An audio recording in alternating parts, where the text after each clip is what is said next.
He Project Gutenberg ebook of Despised and Rejected. This ebook is for the use of anyone anywhere in the United States and most other parts of the world at no cost and with almost no restrictions whatsoever. You may copy it, give it away or reuse it under the terms of the Project Gutenberg license included with this ebook or online at www.gutenberg.org. If you are not located in the United States, you will have to check the laws of the country where you are located before using this ebook. Title: Despised and Rejected. Author: A.T. Fitzroy. Release date: August 6, 2026. Ebook 79286. Language: English. Original publication: London, GMP Publishers Ltd., 1918.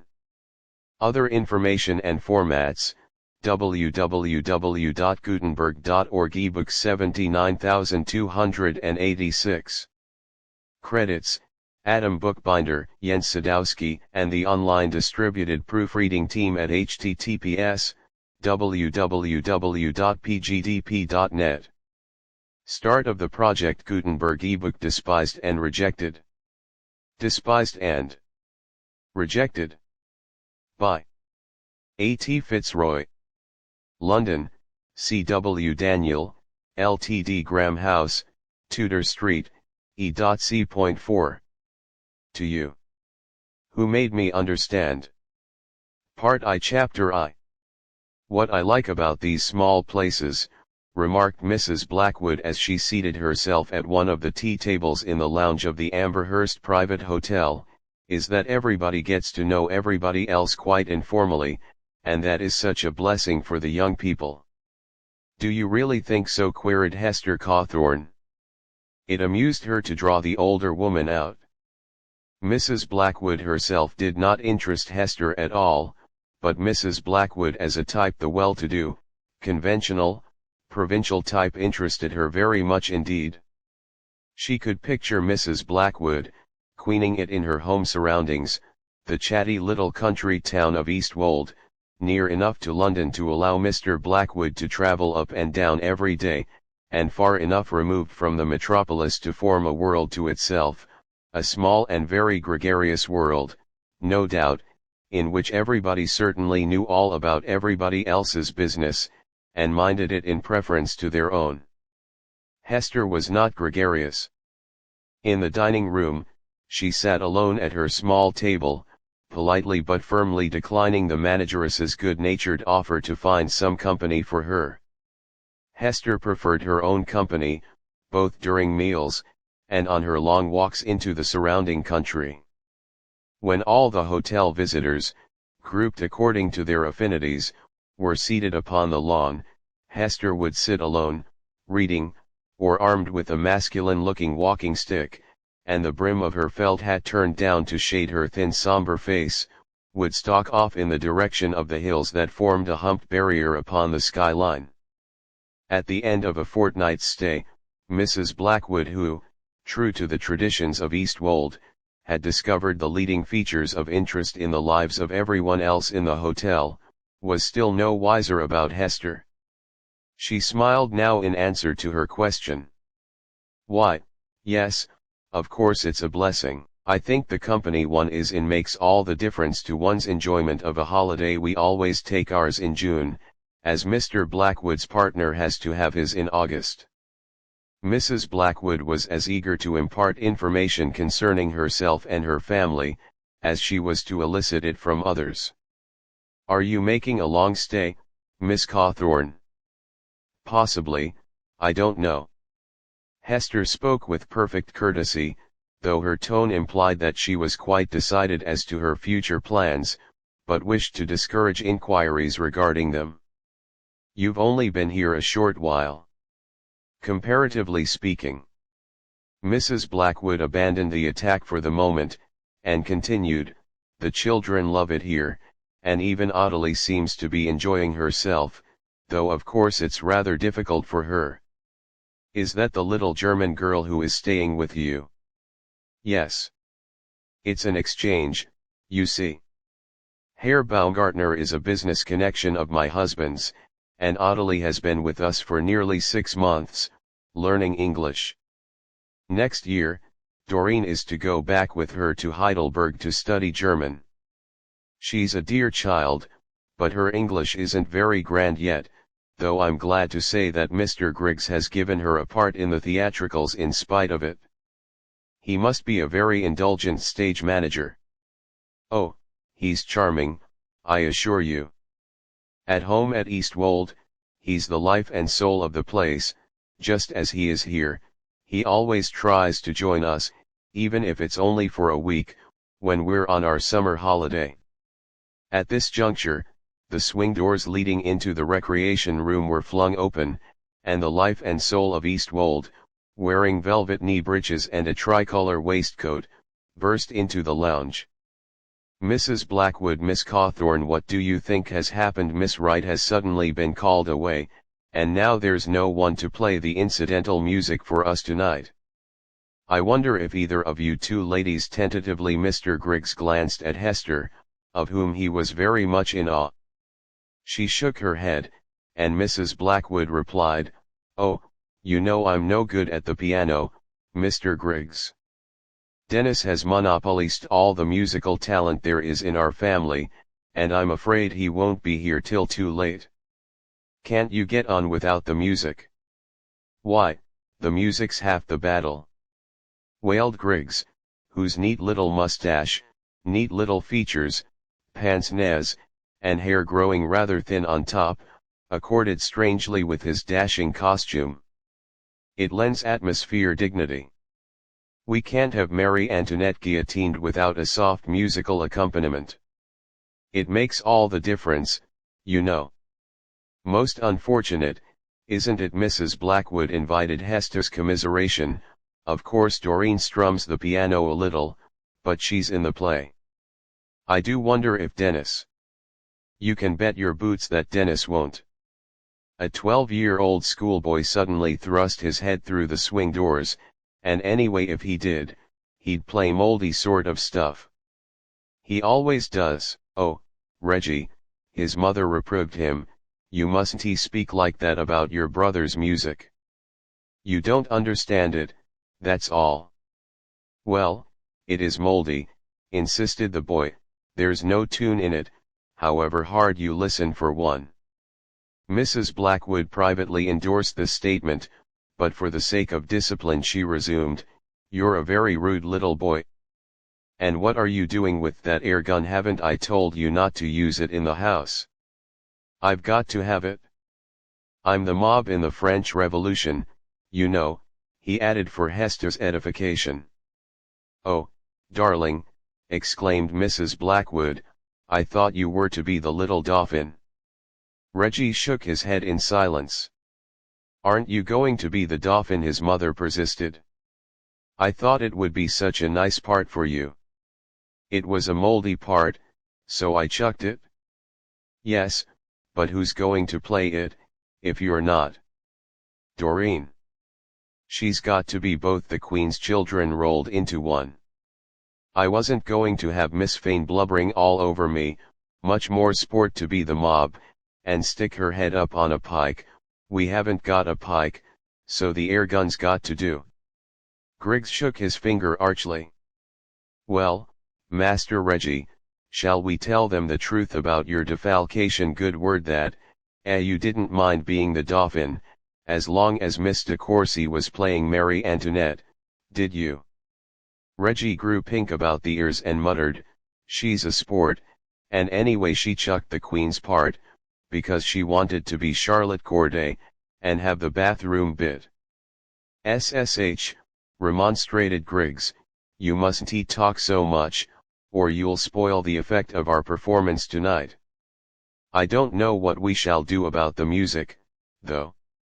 Don't you think there's any chance that Dennis will be here in time?" Dennis's mother returned doubtfully, "You see, I don't know exactly when he's arriving. He didn't say in his wire. He's rather absent-minded." "I suppose composers and people like that often are." Hester noted that there was an undertone of pride in her voice now, as well as deprecation. A moment later, the pride was unconsciously echoed by Reggie, hovering between the swing doors. Dennis has got other things to think about than remembering to tell you if he'll be home to dinner tomorrow, or whom he's going out with the day after. His head's always full of ideas, even if they do sound rotten when they come out. Then, perhaps fearing that he had said too much in praise of his elder brother, Reggie added with seeming irrelevance, "Clive won the high jump at Westboro 3 years running, and the long jump twice. Not bad, was it?" Without waiting for an answer, he vanished through the door, and Griggs, after vainly scouring the drawing room and the lawn in search of a pianist, returned to conduct the dress rehearsal. Mrs. Blackwood sighed. Reggie and Clive are great friends in spite of the big difference in their ages. But Clive and Dennis don't hit it off at all, though there's only a year between them. Opposing temperaments, suggested Hester. Yes, indeed. Even as little boys they were quite different. We could never get Dennis to play with soldiers or steamers or any of the usual toys. His father used to get quite angry. He always wanted his boys to be manly boys. Reggie is a great favorite of his, now. He loves to take the child along whenever he goes golfing or swimming. Mr. Blackwood has been such a keen sportsman all his life, and both Clive and Reggie seem to have inherited it from him. I'm sure it adds to his enjoyment of his holiday to have Reggie here, even though it's only because they've got measles at his preparatory school. Yes, he and Mr. Blackwood are more like friends than father and son. But Dennis. Again there was in her tone that mingling of pride and concern. Dennis has never cared at all about sport. More his mother's son than his father's, perhaps. There was a frown between Mrs. Blackwood's eyes now. She appeared to be looking straight at Hester, yet without seeing her, and a second later, at the sunlit lawn and the first tee of the hotel golf links, yet without seeing them either. Her concentrated gaze evidently beheld something that had nothing whatever to do with Hester or the lawn or the golf links. She said in a troubled voice, yes, perhaps he is, I don't really know, of course, as long as he's happy." She broke off abruptly and fell silent. Hester watched her. So she had reserves after all, this provincial chatterbox, despite her readiness to discuss her own and other people's affairs. But whatever it was that Hester imagined to have glimpsed, was hidden away again the next moment, beneath the flow of light conversation that had broken out afresh. "He's been staying up in London with a friend, Mr. Burgess, for the Russian opera season. They're both so interested in it. Mr. Burgess is musical too, plays the piano, but he doesn't compose like Dennis does. Still, it's nice for them to have something in common, isn't it? And now they're off on a walking tour through Devonshire, and as we're on the Great Western Line here, Dennis promised that they would spend the weekend with us on their way down." She went on, "I wish they were staying longer. I'm sure Dennis would like it here, though he always says he hates hotels. But it's the people who make the place, isn't it? And I do think there's such a nice set of people here, don't you, Miss Cawthorne?" Hester, "Oh, yes, I dare say they are," was utterly impersonal and aloof, but not in the least discouraged. Mrs. Blackwood continued, "That Miss de Courcy, now Antoinette, don't you think she's charming?" "I don't think I've noticed her." Hester was actuated by some demon of cussedness to pour cold water on poor Mrs. Blackwood's enthusiasm. It was an untruth into the bargain. She had certainly noticed Antoinette de Courcy.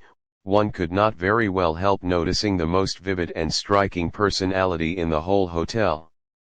"Mrs. Blackwood began again, "I believe she comes of a very good old French family. Her people are very strict with her. I think she told Doreen that this is the first time she has stayed away from them. She's here with the Fanes, you know. She and Rosabelle were school friends. Doreen is simply devoted to Antoinette, and so is Reggie." What about Clive? Laughed Hester. Oh, Clive's engaged, you see. They may have to wait 2 years till they can marry. Not that Mr. Blackwood wouldn't be quite willing to help them to set up house now, but Clive is determined that he'll make a position for himself before he marries. He's always known his own mind, even as a little chap he wanted to be an engineer, and he's stuck to it ever since, and he's like that in his affections, too, absolutely settled, though he's so young, just 24. But Lily knows he wouldn't change towards her, if she had to wait 10 years for him. Reggie's like Clive, once he gets an idea into his head nothing will move him. They're both inclined to be obstinate, but then if one knows how to treat them. I can read those two like an open book. She ended with a sigh, in which satisfaction was blended with an indefinable regret. She was obviously thinking again of that other son, the firstborn, whose psychology did not seem to present the facilities of the open book. It was curious that whereas she spoke of all her menfolk, of her husband, of Clive and Reggie with affection, with admiration, with respect, even when she spoke of Dennis or, as at the present moment, remained silent about him, there was about her whole manner something which suggested that the love she bore him was more poignant, and therefore more secret. Presently, headed by Mr. Griggs, the other members of the theatrical company came through into the lounge. They had resumed their ordinary clothes, and flung themselves in various attitudes of weariness into the deep armchairs. Griggs' repeated plea that they were not to spoil the effect of the play by talking about it now, was laughed down by Antoinette de Courcy, balancing her slender weight on the arm of a chair. What does it matter? There's no one about now. Mrs. Blackwood is the mother of 3 of the actors, so why shouldn't she be in the know, and Miss Cawthorne won't let out any of our secrets. She smiled brilliantly across at Hester, who did not smile back, but answered shortly, "No, indeed not." Her assurance was quite superfluous, as it was impossible to imagine her condescending to take sufficient interest in anyone's secrets to lead her to betray them. Mrs. Blackwood laughed. "Well, I can only hope that the 3 actors for whom I'm responsible haven't given you too much trouble, Mr. Griggs." "Oh, how can you speak of trouble, Mrs. Blackwood?" he expostulated. "It has only been a pleasure to work with them." Mrs. Blackwood beamed upon him. "We all know you've got wonderful patience, as you need to have, I'm sure, for getting up amateur theatricals." Griggs smiled with modest pride. "But it's well worth it, well worth it. Nothing like theatricals for making people thoroughly at home with each other. Whist drives and picnics aren't in it. There's something about theatricals, an esprit de corps, as you might say." Reggie was causing a diversion by noisily testing the spring of his air gun. By way of rebuke, his mother, with less tact than could have been desired, remarked, "I do hope all Reggie's chopping and changing didn't put you out. I think he's a naughty little boy not to have taken the part that was given him." "Yes, and it means double work for me," declared his 17-year-old sister Doreen. "I've got to say all his lines as well as my own." "And jolly glad you are to get the chance," retorted Reggie. Doreen threw back her pretty fair head and commanded him to shut up, and Antoinette checked the reprimand rising to Mrs. Blackwood's lips with, "You really mustn't blame Reggie, he was only following my bad example." Here Rosabelle Fane, author of the play, broke out, "Yes, Antoinette darling, I do think it's such a pity, though of course you know best, and I'm sure you're simply wonderful as Charlotte Corday, but I did write Marie Antoinette part on purpose for you, so sweet that you've got the same name, isn't it? And I know I'm no good in the part." She paused for breath, eyes fixed adoringly on her friend's face. Rosabelle's appearance was a sore trial to herself.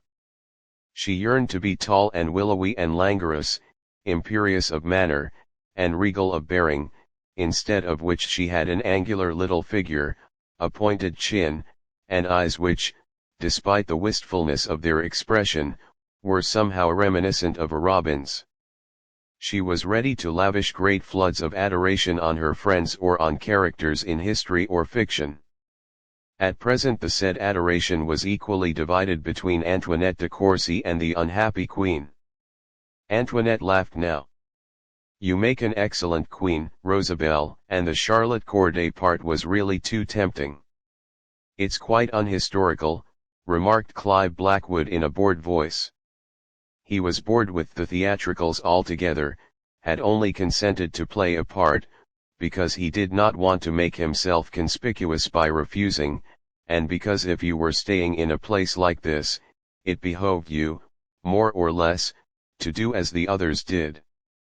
So Clive was playing Louis XVI.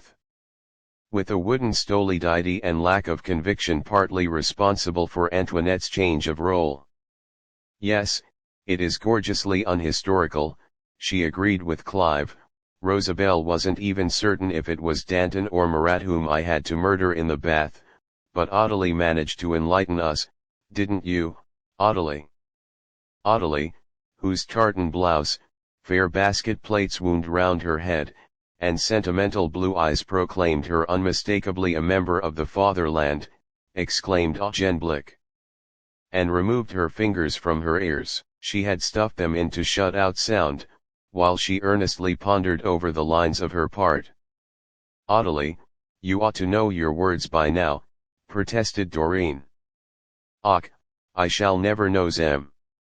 Audeley's voice was by nature loud, deep, and gloomy, and her present despair had added considerably to its lugubrious quality. "You knew them well enough just now," Doreen strove to cheer her, but Audeley refused to be cheered. "Ausgeschlossen that I remember myself von Vord wie hen ze curtain up goes, only lately I exchanged ze words. I said ze when it is a in ze text. But little slips like that don't matter, do they, Mr. Griggs?" Doreen appealed to the stage manager.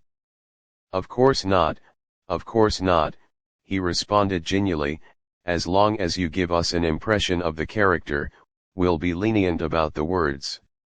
And everybody will make allowances for you, dear," Mrs. Blackwood put in, "knowing that you're a foreigner.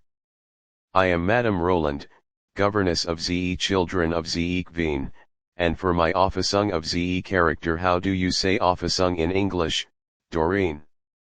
"Conception," translated Antoinette, who had travelled. "For my conception, then, it is unbedingt necessary that my words shall be exact." Audeley could not be induced to regard her part and responsibilities in any but the most serious light, and resumed her conscientious study of her lines.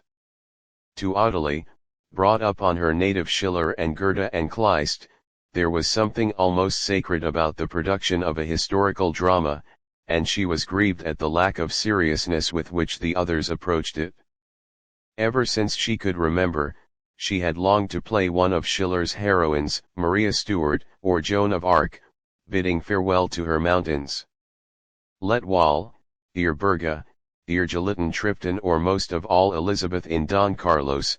Yes, how she had longed to act that great scene with young Carlos, her stepson, manfully repressing his passion for her, going to his death. It would have been rapturous to hear Heidemann, the romantic actor for whom she had a Schwärmerei, say to her, "Elizabeth, ich halt dich in meinen Armen und die Wanknecht."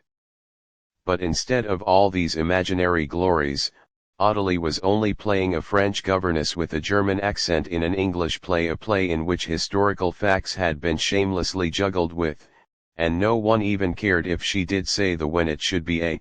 As the afternoon wore on, the other hotel visitors returned from their various outings, and began to fill up the lounge. Griggs scanned them with an eagle eye, in the hope of finding amongst them a pianist capable of supplying the atmospheric music. "Mrs. Green, now I wonder if you would know Miss Harris. Of course you play, no good denying it, you know, I can see it in your eyes, light of genius and all that. What cut your finger, isn't that bad luck now?" Griggs mopped his forehead. Dear, Whatever shall we do? All my blandishments seem to be of no avail. Rosabelle suggested dubiously, of course, darling mother would play for us with pleasure. She's always so sweet, but she hasn't such an exquisitely soulful touch as Miss Wright had. We're spoilt, aren't we? In fact, dance music is really mother's strong point. Antoinette gave a joyous laugh. Well, why not? Why not? By all means let us have the Merry Widow waltz, while Marie Antoinette is being beheaded. Oh, Miss Antoinette! Exclaimed Griggs in an injured voice, you're making fun of us. This is a most serious matter. Half amused and half impatient, Antoinette again glanced across at Hester, who, this time, gave her in response a slow smile that made her pale, haggard face look strangely attractive. Antoinette flushed, shook back the short blonde cendre curls that clustered about the nape of her neck, and looked away again. Here's Dad! Cried Reggie, and held the door open while his father and Mr. Fane, returning from their round of golf, passed through into the lounge. In his youth, Mr. Blackwood had been extremely handsome. With his thick iron grey hair and ruddy complexion, he was still striking in appearance, but his features had become coarse, and he played golf nowadays for the sake of his figure as well as for the sake of the game. Well, you youngsters, getting ready for tonight? Jovially Mr. Blackwood addressed the company in general.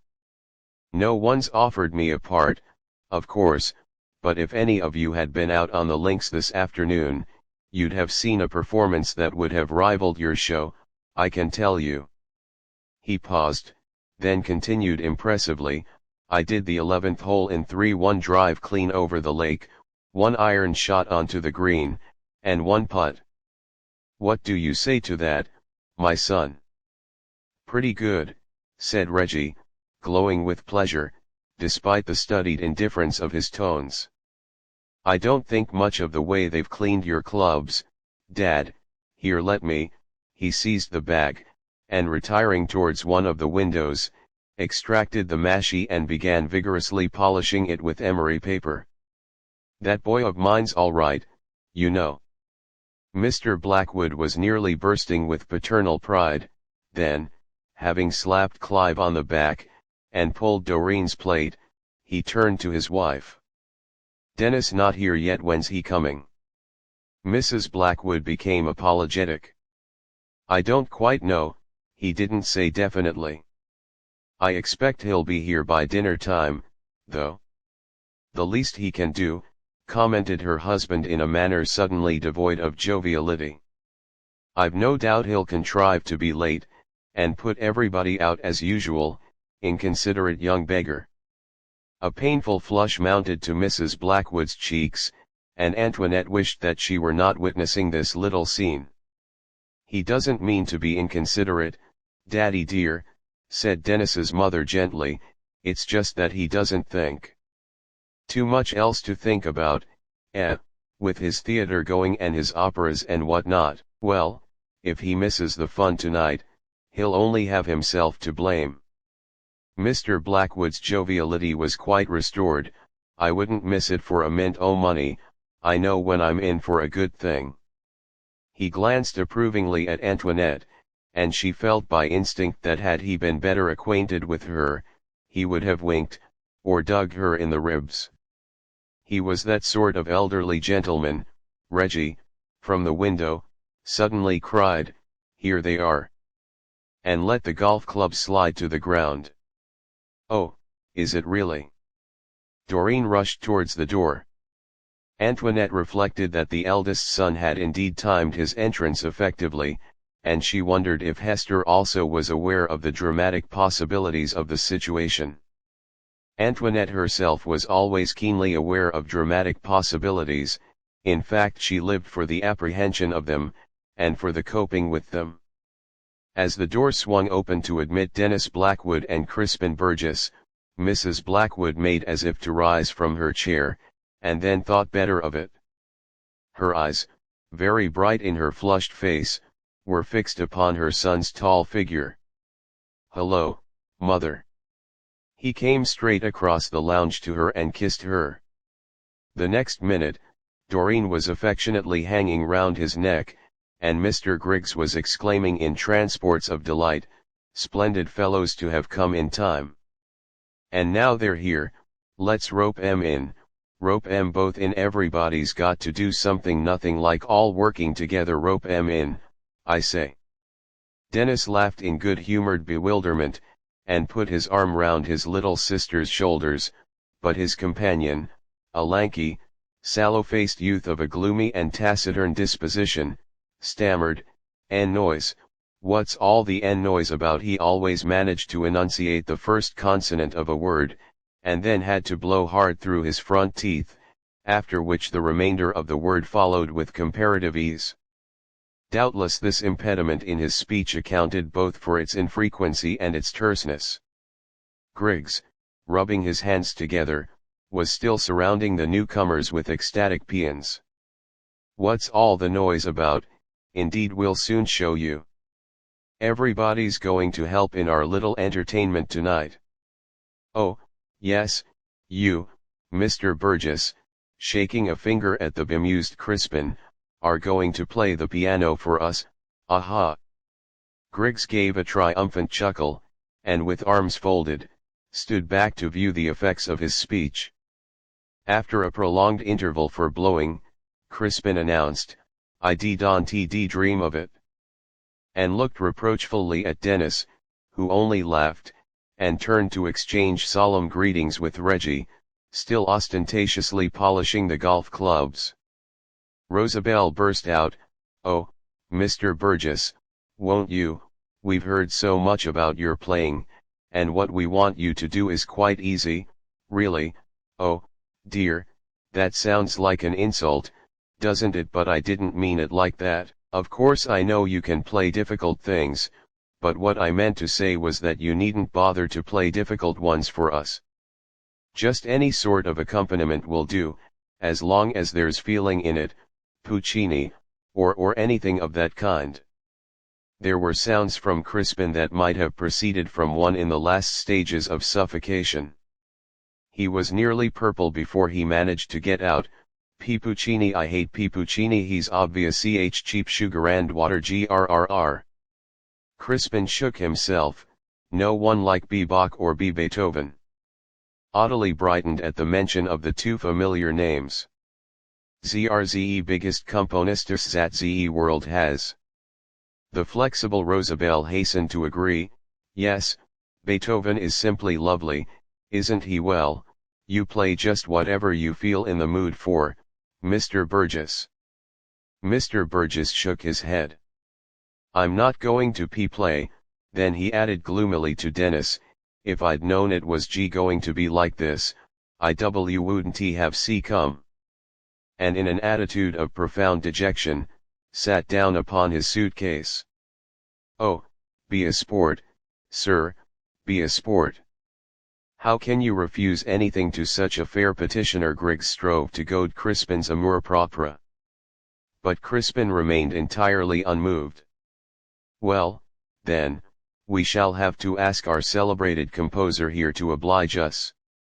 No use hiding away there in the corner, Dennis." I see you. For Dennis, seeing that the general attention was centered round Crispin, had profited by the occasion to efface himself. "Of course we all know you're a shining light, but we hope you're not too proud to shed a little of its radiance in our midst." Griggs beamed, delighted with his own flow of language. Doreen whispered, "Oh, do, Denny, please." And Dennis, who all along had anticipated this onslaught upon himself, felt extremely awkward. "I'm no good to you, Griggs. Don't think me a surly brute, it isn't that I'm proud, or anything of that sort," but he broke off. It was really very difficult to refuse, all the more so in view of Crispin's behavior. He felt his mother's eyes upon him, Doreen's, but he could not play for all these people, not just now. He could not give them what they wanted, and they would not want what he had to give them. "You'll play us some of your own compositions, I hope," Griggs went on, disregarding his refusal. Dennis shook his head. This was exactly what he would not do. He was in the throes of composing an opera, his first opera. He loved it, this half-formed work of his, with a love that was at once passionate and tender, and intensely protective. He felt that he wanted to protect it now. "I'm very sorry, Griggs, but I honestly don't know anything suitable to the occasion," his mother said tentatively, "but you know so many pieces, darling, can't you think of any?" "I'm afraid not, mother dear." The thing that he was creating, for the moment obsessed him entirely, it swamped all thought of other people's music, he could only think of his own, dream of it, live in it. Griggs, in an agitated aside, whispered to Mrs. Blackwood, "Do you think he's offended because I asked Mr. Burgess before him?" Dennis said again, "I'm sorry." Antoinette suddenly slid down from the arm of the chair on which she had been balancing. "Your mother is just coming up the drive, Rosabelle, I'm going to ask her to play for us." And before Dennis Blackwood's look of gratitude could reach her, Antoinette had swung through the door to waylay Mrs. Fane. Chapter 2. During dinner, both Dennis and Crispin were given to understand that they were in disgrace. Mr. Blackwood made frequent remarks to the effect that he was sorry he had ever allowed Dennis to take up such a nonsensical profession, if he couldn't even make himself pleasant and turn his strumming to some account when the occasion arose. He supposed it was partly due to the influence of Dennis's friends, these new-fangled London young men, who weren't sporting enough to take part in anything that seemed beneath their dignity. And so on, ad lib with variations. Dennis said nothing, and set his lips tightly, as was his way when Mr. Blackwood jarred upon his nerves more exquisitely than usual. He disliked his father, disliked the whole coarse overbearing masculinity of the man. There was between them an antagonism that was fundamental, and quite apart from the present source of grievance. It was an uncomfortable meal. Clive and Reggie were openly ranged upon their father's side, but occasionally Doreen sent Dennis a look of unmistakable partisanship out of her soft dark eyes. Poor Mrs. Blackwood was torn between her conviction that her husband was in the right, and her fear that he was being rude to a guest. But she need not have worried on Crispin's behalf. Crispin was quite used to Mr. Blackwood's outbursts against the musical profession, having once spent a week with the family at East Wold. He also possessed the faculty of making himself apparently deaf to sounds which displeased him. The sound of Mr. Blackwood's voice displeased him, so he took no notice of it, and devoted himself exclusively to his dinner. The pervading gloom was only relieved by Ottilie trying half aloud to memorize her part, and by Reggie and Doreen quarreling over points in the forthcoming play. But the quarreling and Mr. Blackwood's grumbling were alike carried on in undertones, so that they might not be audible to the occupants of the other tables. Whatever the internal state of affairs might be, however strained the relations between one member and another, outwardly the semblance of a cheerful and united family party must be preserved. To Dennis, the pink-shaded lamp on each table seemed to hold within its circle of light a whole complex world of subtle affinities, subtler strains and antagonisms, and each world seemed to be irrevocably cut off from the rest. He began to wish that he had not come. He was overwhelmed by the longing that always assailed him in a large gathering of strangers, namely to run away and hide, a longing that was absurd and incongruous in conjunction with his broad shoulders and length of limb. Perhaps his mouth alone, curved and sensitive above the firm chin, betrayed a nature in which such a longing, and others equally freakish, might hold their sway. Dinner was over at last. Pleasantly conscious of their own importance, Doreen, Ottilie, and Reggie had left the table before the dessert was served. Clive had reluctantly followed them, and now Dennis and Crispin, with Mr. and Mrs. Blackwood, were seated in the front row of chairs in the recreation room. Mrs. Blackwood was saying to Dennis what a pity it was that Reggie wouldn't play the Dauphin, and wouldn't it have been nice if they'd had the whole thing in French. Doreen's accent had so wonderfully improved, someone said SSH, as the curtain rose. Rosabelle's drama should have been entitled Charlotte Corday rather than Marie Antoinette. Charlotte Corday alone did not appear to be suffering from nervousness, nor from the usual tendency of amateurs to get behind each other, and cluster together as if for shelter in one corner of the stage. She moved about with a total lack of self-consciousness, making the others seem awkward and lifeless by comparison. The impetus that carried her through the play must spring entirely from within herself, Dennis decided, for she got little enough support from the coy and timid Marie Antoinette, or from Marat, as played by Griggs rather staccato and apologetically with an intermittent French accent. She seemed to be giving out passion and vitality and emotion, just because she could not restrain them, and had to find vent for them somehow. "Who's the girl, Mother?" Dennis in the entr'acte questioned Mrs. Blackwood, who launched into voluble descriptions of Antoinette's psychology and parentage. "Don't you think she's remarkable, Denny?" "She's inclined to overact," Dennis returned shortly. He was always on the defensive, even with his mother. Perhaps with his mother most of all, because he felt that she was most akin to him, and might at any moment come to touch the fringe of that secret world of his, world that must remain secret even from the mother who loved him as perhaps no other woman on earth would ever love him. Tremendous applause greeted the end of the performance. And now the actors, mingling with the audience, were being congratulated on all sides, and assured that they were born actors who would make their fortunes on any stage. Even Ottilie came in for her meed of praise, and was told by an amiable old gentleman who evidently had no objection to perjuring his soul, that he would never have guessed that she was not English. "Och," was Sie Nick Sagan. Ottilie, for sheer joy, relapsed into her native tongue. But the heartiest applause and the loudest congratulations were for Antoinette. She stood in the midst of the group that surrounded her, a slim, straight figure in her short striped petticoat and fichu, laughing with childish pleasure at the compliments that were being showered upon her. She had doffed her lace cap and was shaking her thick mop of fair curls back from her flushed face. Dennis made up his mind to speak to her. He owed her a debt of gratitude for having come to his assistance with her suggestion that Mrs. Fane should play the piano. But for the present it was impossible to get anywhere within speaking distance of Antoinette. Griggs was at her side now, sharing the compliments and honors. "A wonderful stage manager, Mr. Griggs, if I may say so, a born stage manager. You should have been an actor, sir. You're quite a loss to the profession."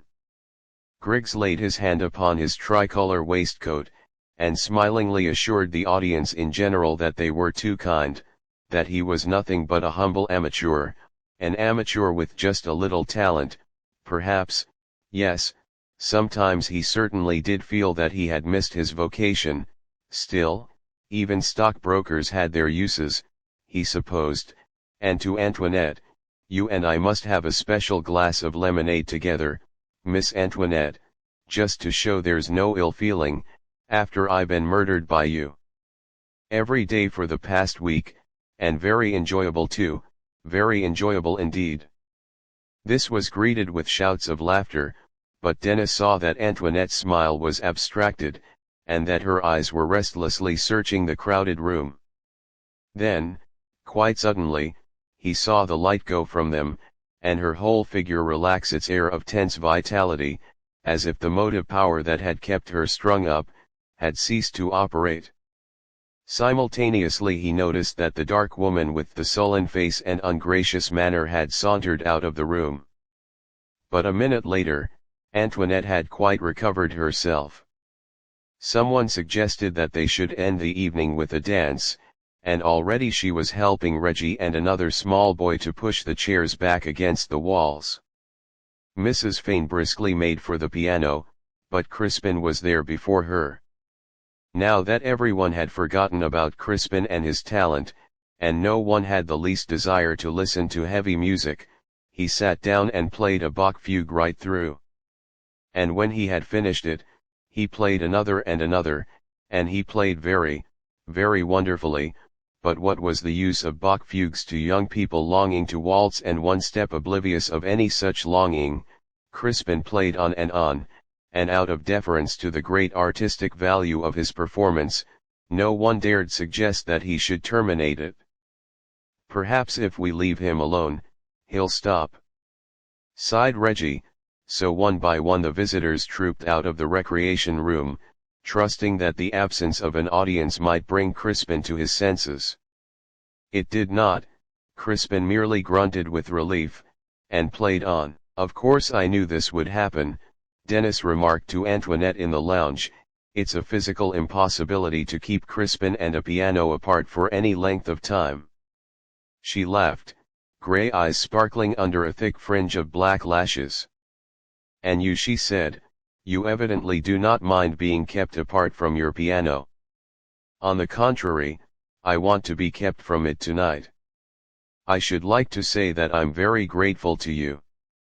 Oh, don't mention it, she laughed again, and turned from him to Doreen, who was clamoring to be shown how to take the grease paint off her face.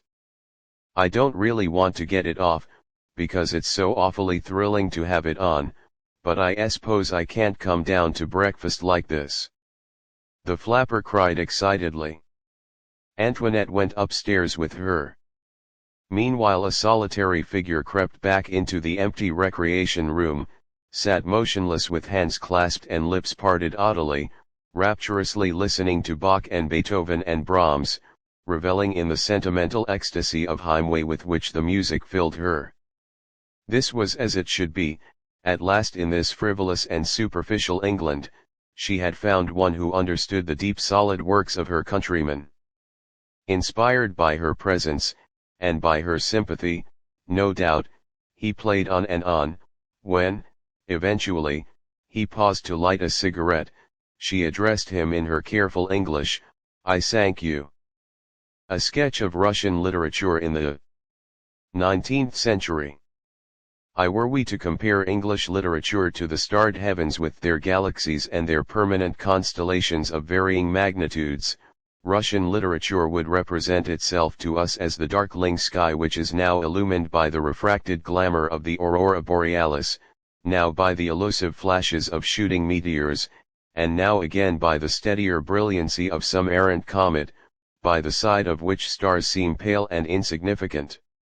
In England, as with the other great nations of the West, there have been temporary suspensions of literary activities, but with every new unshrouding the ancient combinations gleam forth in the azure vault in untarnished brilliancy, even though new stars may obtrude themselves to view. Not thus in Russia.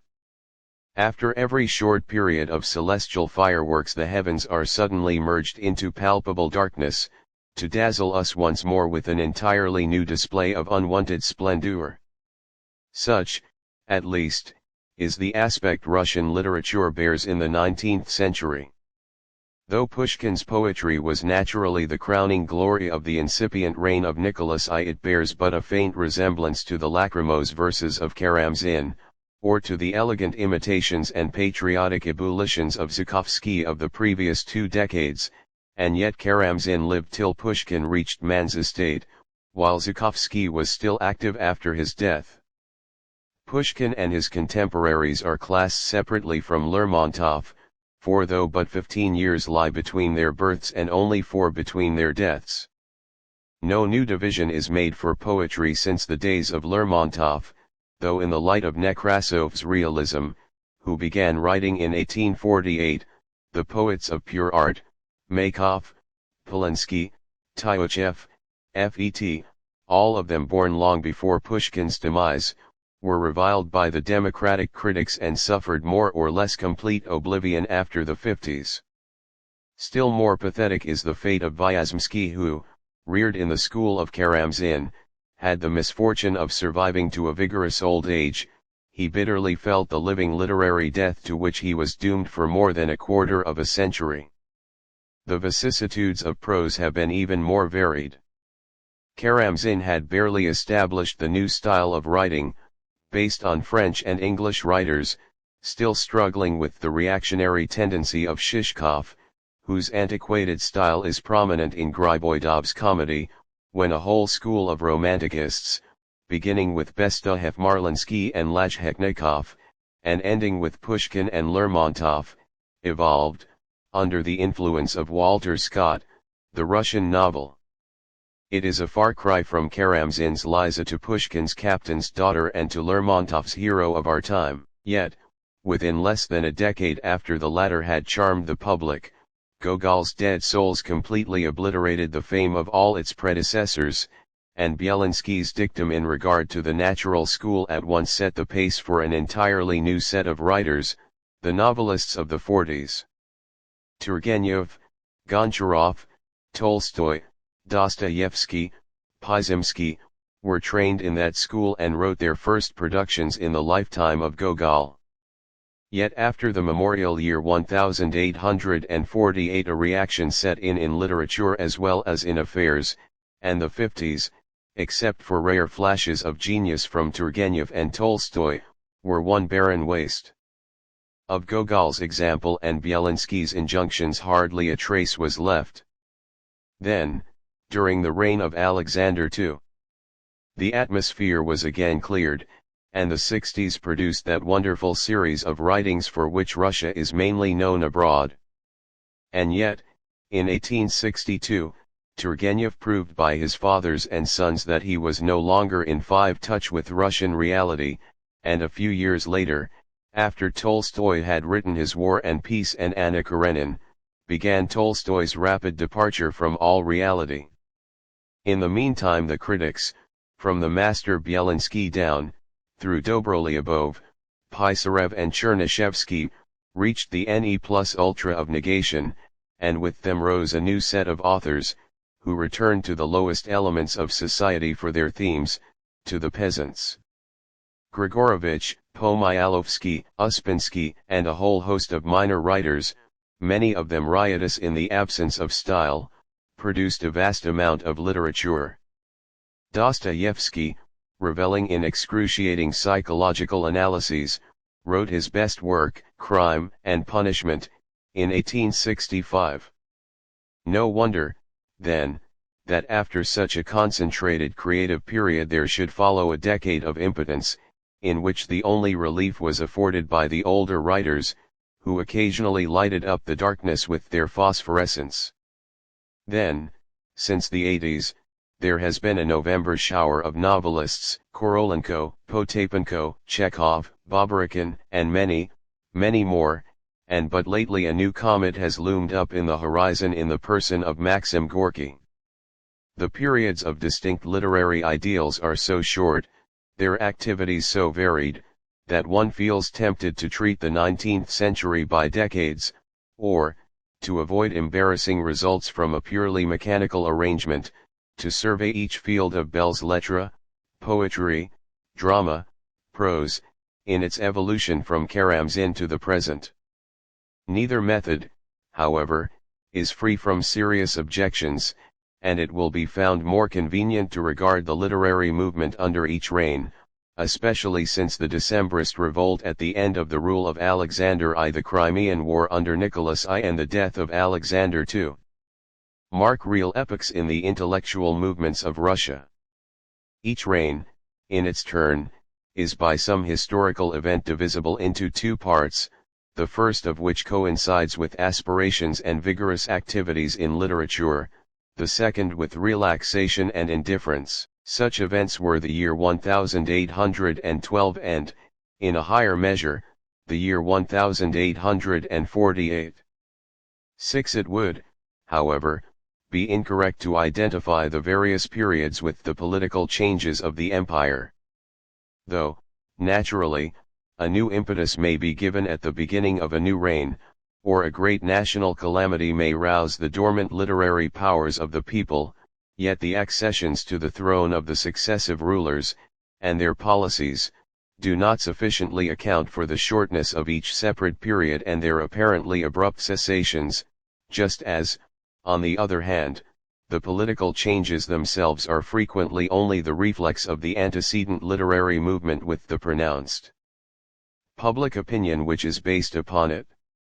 Thus, for example, the emancipation of the serfs, with its tremendous political and social consequences, was not merely an arbitrary act of the monarch, but the logical culmination of the literary propaganda, with Turgenev and his memoirs of a huntsman at its head, which had preceded it. Nor can governmental policy and severity of censorship be made accountable for the short-lived literary influence of each individual author, for the early maturity of genius, and the wide chasm between the author's sunny youth and his old age in the rare instances when he has lived beyond his 40s. At 40 years of age, rather earlier than later, all Russian writers have reached their apogee. Most authors have gained their reputation long before that, and their old age passes by unnoticed or in mystic abstractions, and in nearly all cases out of tune with the realities of the day. And how appallingly large is the number of those whose career was brought to an untimely end before they had reached 40, either by violent means, as that of Pushkin and Lermontov, or through insanity, as that of Garshin, or through disease, frequently as the result of dire wretchedness in youth, or of intemperance, as that of Bielinski, Dobrolyubov, Pisarev, Nikitin, Nadsun, and many others. The peculiar conditions of Russian literary life are the result of the whole social structure of the country. Here we shall find an answer to the many perplexing questions that the foreigner must necessarily put to himself as he contemplates, not only the peculiar course of Russian belles lettres 7 and their artistic and political maxims, but also the exaggerated relation that Russian men of letters bear to the political life of the nation. The literate class of the people of Russia is at the present time but a small part of the total population, and the cultured elements of society form but a small percentage of all those who can read and write Russian.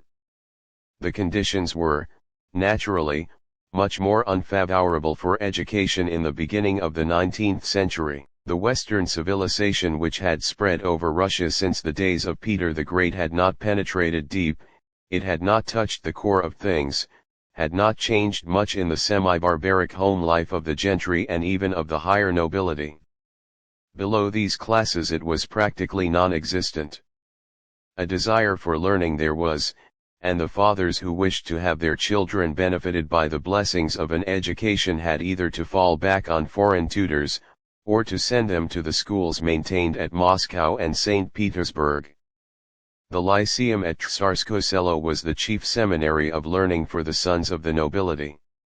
The sons were just as eager to acquire the luster of the foreign culture, but they invariably understood this European learning merely as a counteraction to the brutal surroundings of old Russia. They brought with them no home traditions of refinement, no settled political and social views. At their schools the young men were banded together by common interests of progress against the world without, and they felt that the future of Russia depended upon them as an intellectual force. Had the next generation of students been recruited exclusively from the sons of men who had enjoyed school advantages before, there would have been a nucleus for traditional culture. But, in the nature of the case, ever new elements were availing themselves of the higher schooling, and the younger generation was as much torn out of its being. The sailor. Cruel is our lonely ocean, roaring always day and night, buried 'neath its wild commotion. Many a wreck lies, far from sight. Courage, comrades! I, confiding, to the free winds give my bark, forth it hastens, swiftly riding o'er the billows grim and dark. Thick the clouds fly o'er the heaven, fierce the gale grows, black the waves, hither, thither we are driven, while the waking whirlwind raves. Courage, comrades! Peals the thunder, high the watery heaps arise, yawning gulfs now draw us under, now we re-lifted to the skies. Yet behold, our ship is nearing. Through the storm the wished-for land, see, the vaults of heaven are clearing, see, the port is near at hand. Thither but brave hearts and ready will the billows speed along. Courage, comrades! Straight and steady flies our vessel, stanch and strong. Translo by N.H. Dole, publication not ascertainable. 154. The storm. Lo! Behind the distant mountains is concealed the beautiful day, under the protection of the woods above the waters the tremulous shade grows ever longer in wave-like rows. In the river gleams the evening star, hills, vales, and shores are deserted, long processions of carts, having left the fields, drive into the village. Now and then a watchdog barks, or the breeze makes the leaves rustle in the darkling oak forest, or a bird flies timidly by, or a heavy, creaking wagon, drawn by a tired horse, and counting off each plank with its wheels, crosses the lightly poised bridge. And suddenly a broken, dull rattling is borne over the river, already silent and dreamy, and all is quiet again. But in the distance, at the edge of the heavens, large, cloudy waves have on all sides veiled the full moon, now they part, now they come together again, now the silent clouds threateningly merge into one mass that, lightning-bearing and black, steals from the east upon the azure vault. Already is the speechlessness of the woods disturbed by the encroachment of the wind, no longer is the nightly flowing of the river peaceful and dark. In broad ripples flash upon it the far-stretched groves of shadows, just as a sail, trembling in the air and almost furled by the sailor, when suddenly a storm arises, and rolling the noisy floods, seizes the pinion of his bark and stretches it above the whirling waters. Darkness has drowned the heavens, rain pours down, the storm agitates and stirs the waters and the woods. It lightens, thunders, and raves. Wondrous moments! When from end to end, through the stormy clouds a furrow of toothed lightning gleams in purple fire, then everything is seen, the chain of the distant mountains and the variegated pictures of the windings of the Sorrow, the lakes, the villages, the banks, and the vales. Suddenly the darkness grows more grim and murky, the thunder claps are louder, noisier, thicker, faster are the torrents of the rain. But tomorrow the luminary of the day will, in luxurious silence, appear in the light blue heaven, and will re-establish a golden morning in the storm-washed country. 155. To the Poet. When inspiration has grown one with you, and your breast heaves mightily with it, and you perceive your consecration and know your God-blessed path, when all, by which the heavenly gift is patent upon earth, is ready for your deeds, the light and heat of mighty thought and the fire-breathing word, then go into the world, that it may hear the prophet. But in the world be holy and majestic, kiss not the sugared lips of vice, beg not, take no reward, whether the morning star invite you with its glow, or terrible be the tyranny of fate, be innocent as the dove, and bold and brave as the eagle. And harmonious and soothing sounds will rise from your thundering strings. In these sounds the slave will forget his torments, and King Saul will listen to them, and you will bloom in life of high solemnity, and forever bright will be your open brow and piercing, flaming eye. But if you are filled with the earthly desire of praise and pleasure, gather not rich gifts upon the altar of your God, he will ungraciously look upon you, will not accept your cunning offerings, smoke and thunder will disperse them, and the priest will recede, trembling with fear and shame. Mikhail Yurevich Lermontov. 1814–1841. Lermontov was born in the house of his grandmother, who brought him up after the early death of his mother.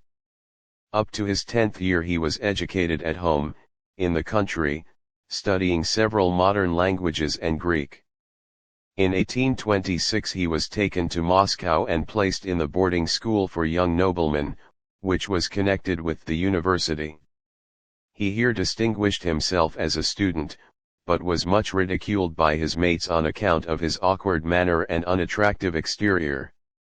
This led him to withdraw from their company as much as possible, and to frequent solitary spots.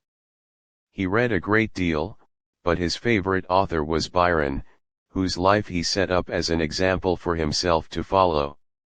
Having been expelled from the university for some scandalous pranks, he entered in 1832 the school of the Guard Cadets at St. Petersburg, where he soon gained the reputation of a clever poet of immodest verses.